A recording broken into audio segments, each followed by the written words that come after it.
यात्रा जगत रे नांडूंकर गांडू नीति आरंभ हो नांडू तुलसी गणनाट्य मालिक तुम जो गांडू नीति आरंभ कर जो प्रकृति छड़ा कार्यक्रम तुम करुच हाँ जो झील तुम संगे राति शोबनी तुम ताकू विरोध कर यात्रा जगत रू बाहर करदेव आ तुम जो झील को धरी शोवा बेले से नरी पंडा देखीदेला बोली तुम ताकू बाड़ा पिटा कर हारास कल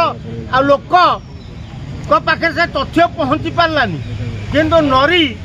पंडा भय कहला नहीं कारण सबू यात्रा पार्टी मालिक एकाठी नरी की आक्रमण कले यात्रा जगत तथा आम रखईदबुनि यात्रा पार्टी यात्रा तू करूनी तेणु बाध्य होती नरी चुप रहा किंतु नांडू गोटे यात्रा पार्टी सुंदर हिरोइन की खटर धरिकी कुंडेकरी पूरा गड़पड़ होता बेले नरी पंडा देखी तो मानिया पड़ो नरी पंडा को जहाँ हो बालेश्वरिया टोका सत्यटा को सी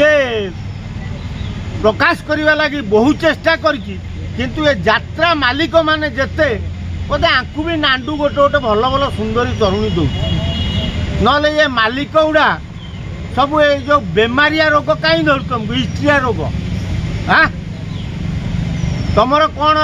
केन्द्रार अच्छी केन्दुन आम तो कहूँ जाऊन कोर्ट को से नांडू केते बड़े कौ समय मीडिया आगू न आउच मत कह कौटी क्या बाढ़ेला कौटी क्या कहला मुझे गैंग रेप करी तू एड़े काढ़ुआ घर छुआटा अरे तू से गीत बोला झीटा को कहू तो गैंग रेप करी से आर्टिस्ट गीत फीत बोले स्टेज रे हिरोइन कहला मुझे गैंग रेप करी।